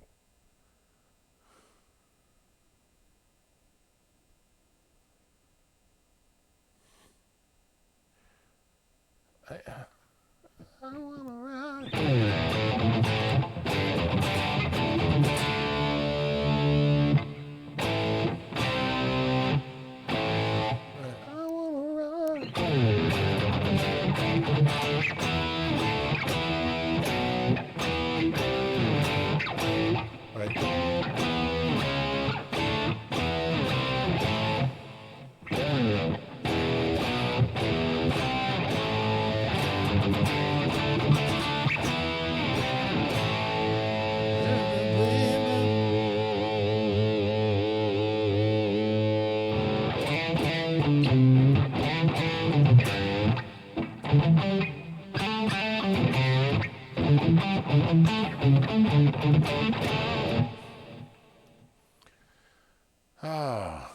All right, enough of the requests.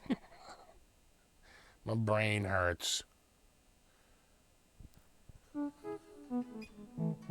Again, let me know about the score. Have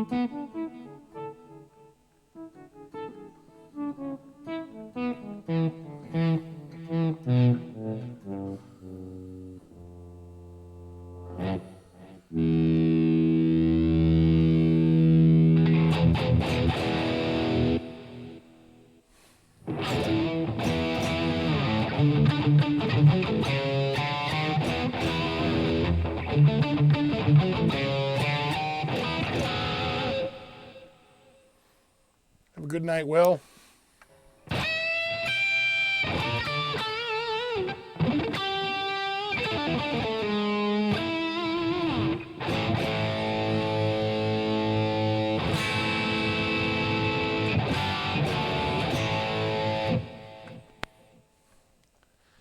I'm not hitting my mic here, am I? No, here we go.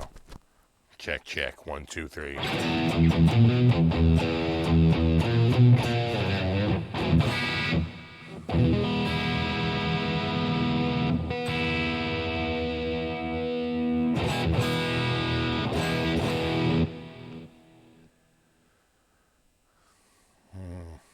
Going by a little fast here. As far as I mean, Greta Van Fleet. Yeah, you know, I think Greta Van Fleet could everyone's like, rock and roll's dead, there's no bands like they used to be. And then a band comes out like they used to be, and they're like, they're just copying an old band. It's like, oh, you know, you're fickle, all right? You know, I like Greta Van Fleet. Those guys are talented. They can sing and they can play, so there's that. Can't say that for a lot of acts out there.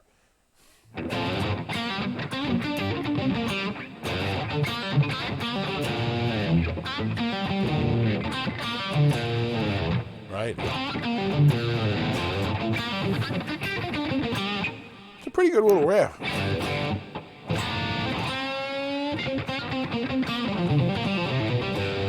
Exactly, Terry. Steve planning on seeing any concerts? No, I think my wife bought tickets to a bunch of stuff. She's the one who's always buying tickets more than me. But,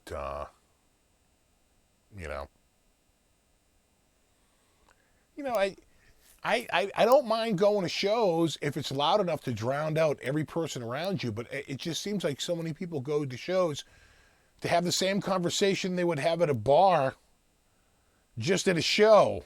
And it's like, you know.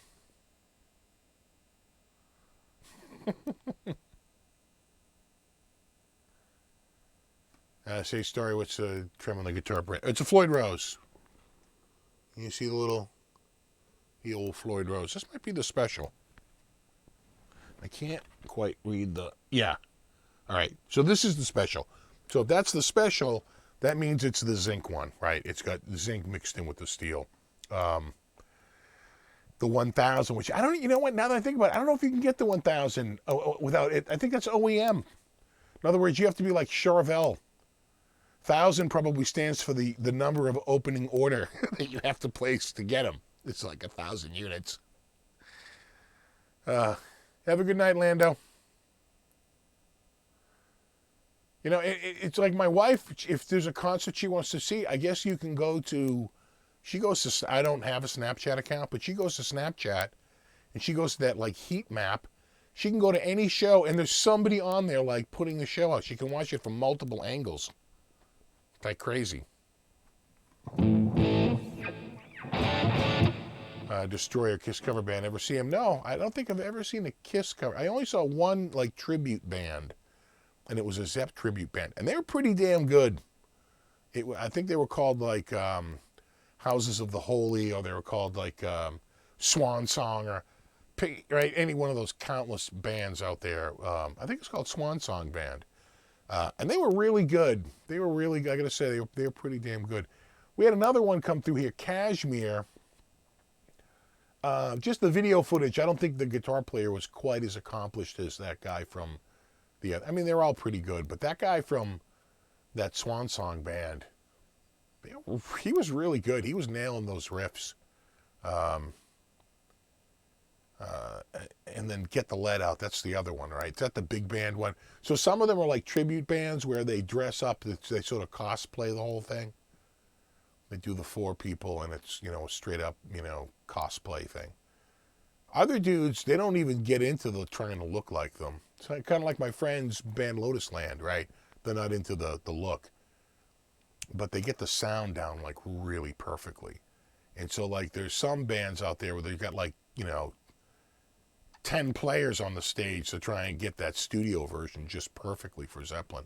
And it's pretty good. I think I almost like that better, right?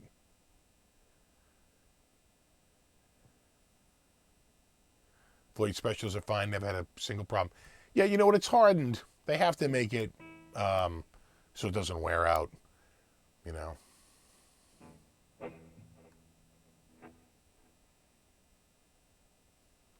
Jason Bonham's band is badass, I'm sure. He had a band on YouTube when I first got on YouTube like 9 years ago. That was like sort of a YouTube supergroup with that guy out of, like, I want to say Atlanta, Georgia, that singer. Or was he out of Maryland? I thought he was out of Georgia. That guy was really good. He had the Zepp down.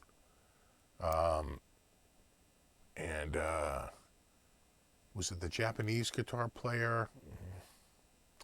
Can't think of his name, but he had the Page stuff down, like, really, like, even like technique-wise, just perfect. Best guitar builder today, top of your head answer. I tell you, I'm always impressed with the Framus stuff. I know it's expensive stuff, but damn. The really, really good stuff they make. It's amazing. What have I got recently that not so, I mean, it's not, it's easy to make a guitar when it's got a really high price point. I know what you're saying. I love the Squier Classic Vibe stuff. I think that's a really good bargain. I don't think there's not too many people out there that say, I got a Classic Vibe. I thought it was garbage. That's relatively low. Most people that you hear who have a Classic Vibe, it's completely the opposite. It's like, you know what? I was damn impressed with the instrument. I could not believe how nice it was, So those Classic Vibes, I think, have a lot of love out there, on the like the low end. I tell you, I like that Vola stuff, but again, that's more expensive than I think a lot of people, think about. People really dig the new Fender Players. They're sort of a mid-priced. I thought my friend's SG I got was over here was really nice too. That was like the SG like Futura or some crap like that. What's up, Pap Smear, fellow Bostonian? Was Shane here? Oh, yeah, this is the In the Blues special, bro. 1 pickup, 1 knob. For all your blues stuff.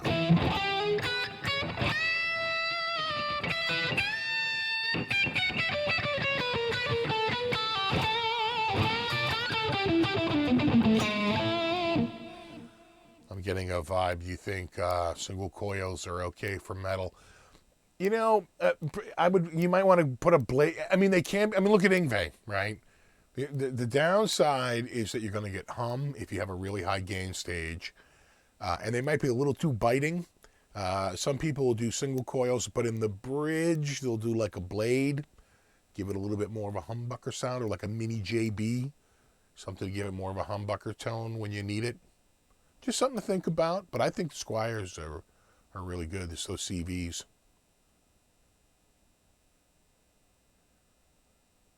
Do they make a lefty? Yep, watch. And done. Right? I mean, really, could go either way.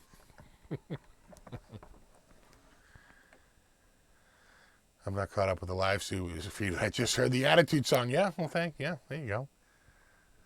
But Chad Johnson, you should check out. I did a little film work. You might like it earlier. You don't want to miss the first 30 minutes of the show, because a lot happens in that first 30 minutes. And if you've come into this feed late, I recommend you go back and after this processes, you go back and watch like the first 30 minutes of this broadcast. A lot happens. It is the Halloween special after all.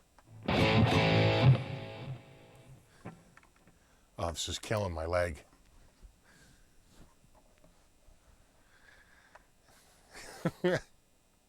Oh yeah, this guitar is just, it's for all your skull duggery.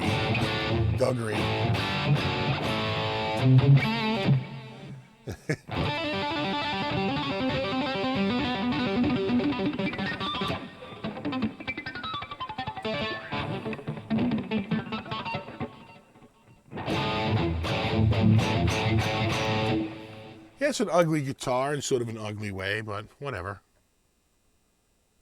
You know, it was a gift, and I dig it. So there.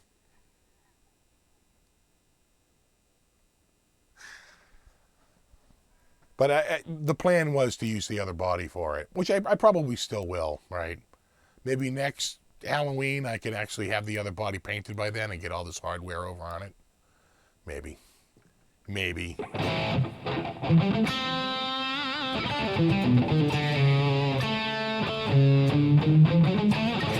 Still scoreless at the top of the second. See, I'm not missing anything. Vola or Framus? Oh, wow, those are really... That's really hard to say. I would say, well, the Volas are a little cheaper, especially for their. So I think Volas have a made in Japan and a made in USA. The made in USA and the Framus is sort of comparable in that they're like really high end custom shop. Their made in Japan series, which is pretty competitive. I think it's around 2,500, about 1,000 less, right? Instead of 3,500, it's around 2,500. Those are really amazing, and I think really decent guitars. I really dig those, but it's hard to choose. When I was at the Framus factory recently, I had a chance to play a bunch of Framus guitars, and they're just precision. The word that comes to mind when you play a Framus is precision. Everything is just complete precision,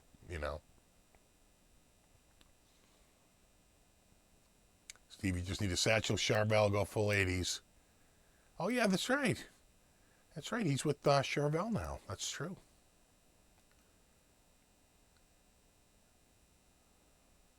Framus or Sur?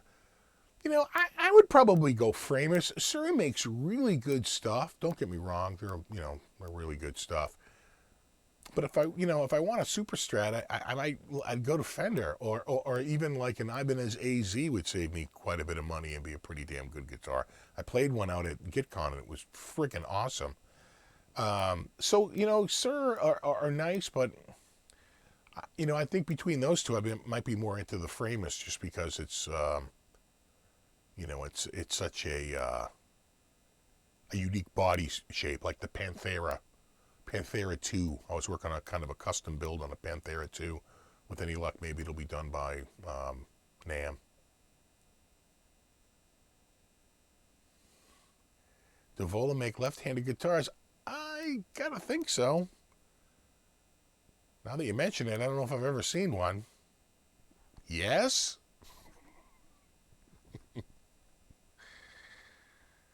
What's the best act for that 80s rock sound look? Really, I got for 80s for a look. A Jackson soloist, a Kramer American pacer. In the late 80s, you get into the Ibanez, but Ibanez doesn't really hit until 88. It's really Charvel, Kramer. Those are your mid 80s, lineups. Really Kramer. They just came into town and just kicked ass. They were like the #1 selling guitar within like a year or two. Sorry for the repetitive guitar. It's just, this was a gift by Tony Fuentes a couple years ago. He had sent me a body like a year or two earlier that I had stripped, and he had this build, and he said, I'm going to send you this, and then maybe you can do what you want. You can keep this as an intact guitar. You can take the parts off of this and put it on the other body that you're working on, whatever you want to do. And I wound up leaving it intact because I wanted to paint the other body first, and then I would probably mine the parts off of this and put it on the other body. But, never got around to it. This thing weighs a ton, though. And it's because of this entombed, sort of body with this paint. Because I know, having taken the paint off the other one, The paint feels like half the weight on this thing.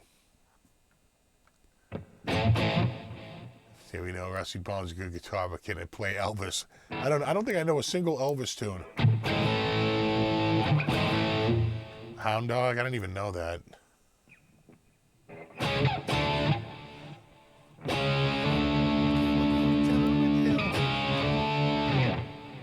Something like that.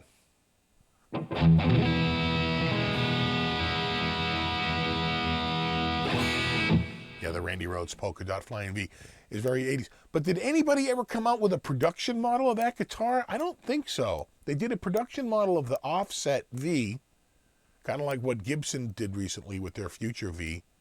You know, sort of like looks like the Star Trek logo. That's the only commercial Randy guitar I remember. I don't remember the polka dot one. If it was sort of a custom shop. I don't remember like a full production scale guitar like that. You know, if it was a polka dot V, I'm sure Gibson had something to say about a full production guitar. Polka dots or no polka dots.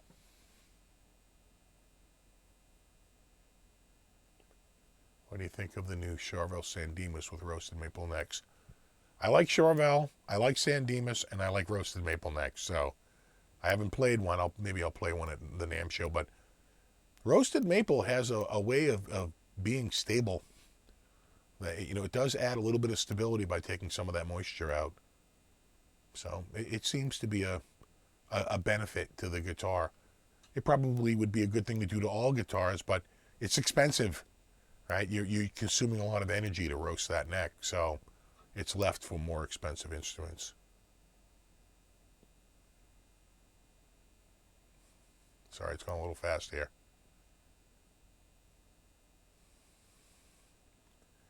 It was a custom shop, Steve.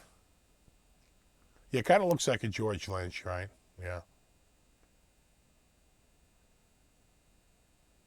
Jam sometime? Sure. If you're going to be at the NAMM show or any of the other things. The neck wasn't a Gibson on the V.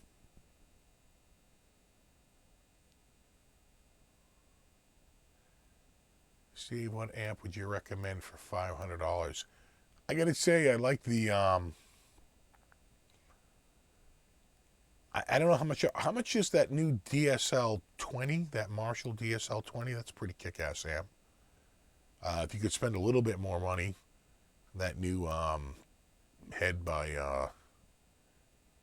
Hughes and Kettner is kick-ass, but I think that's like $800 or $750, something like that. I mean, the Katanas I think are awesome, but some people would disagree with me. I think it sounds a great little, but that's more like a practice amp, a bedroom amp, you know, except for the Artist series, which is $100 over your budget. Though the 100 watt is like $150 under budget, so it's something to think about. And they're pretty loud. It's a Class A/B circuit, not a Class D. For a solid state, that's pretty cool. What's with all the Orange stuff behind you? Orange sent me out a bunch of amps to check out, and so they're here. I got a Heinz, and a little solid state here, and then a little solid state right there. That's a big solid state. 212. You can see them back. See, oh, there's a little bit more of the Orange. Katana Air is great, yeah. Marshall Code 100 is great. All right. Yeah, DSL 20. You know, that's a pretty smoking little amp. I like them. Good trem bar for an American Strat. I don't know that you can. Do they make third-party ones that are any different from the genuine article? You might have to go with the genuine one. I don't know if they make a hardened replacement, but I'd be careful. You don't want to strip it out because then you got to pull the block off and replace the block. It's a big, not that it's impossible, but it's a pain in the neck because then you got to take your saddles off. You got to measure where they all are. You're not going to put them on correctly. I mean, it's a bit of a pain in the butt. So I really want a PV Invective. You know, I played the PV Invective, and I just don't think that amp is voiced for my style of music. It was very mid-pushed. And I think for me, it's because they're going for a detuned guitar. Like that guitar is made for somebody who's like, I'm in E flat right now. And that's not even, that's way above. They're in like drop C or whatever, right? So I think they're just, I found it way too mid-pushed for my liking. But again, I just think that it's on purpose. It's because they're appealing to a more drop tuning crowd.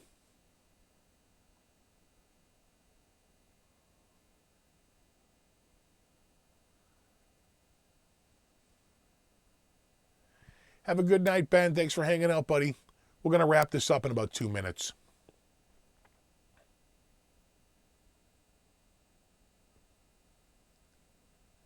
I have an orange TH30 head. Sounds amazing. Love the cleans. More headroom. The orange stuff is pretty damn good. It's funny because they were like, we're going to send you a few amps to check out. They're loaners, right? This isn't a bunch of free amps. So I was like, cool. Yeah, I'd love to check them out. And they're like, what do you want for like, we want to send you a few crushes to check out. You want to check out a tube amp? I'm like, sure. Why don't you send me out like the Dark Terror? And they're like, how about the Brent Hines? And I was like, yeah, I kind of like the Dark Terror. And they're like, we'll send both. I was like, all right. So they send both, and I plug in the Dark Terror. Sounds good. And then I plug in that Brent Hines. I was really surprised at how much I liked the Brent Hines. I didn't think I was going to like it as much as I like the Dark Terror. I might even like it a touch better, which is so weird for me to even be saying that, because I'm such a fan of the Dark Terror. Still no score. Now you're talking. I love it. All right, guys. Yes, Skull and Bones, never to be seen again. Well, I might break it out next Halloween. Take a good long look, boys. It could be a while. I'll put my head right there. It's a skull. The Skull and Bones. All right, guys, I think we're going to wrap this up. I got 8:58. I think we've been running just about a couple of hours. Yeah, we've been running an hour 57. Again, thanks to everyone who contributed. I really appreciate it. And if you missed the first 30 minutes, you might want to check that out after this finishes up, because it's must-see TV from what people were saying. All right, guys. No, you rock. No, you rock. All right, guys. I'm going to leave you with this.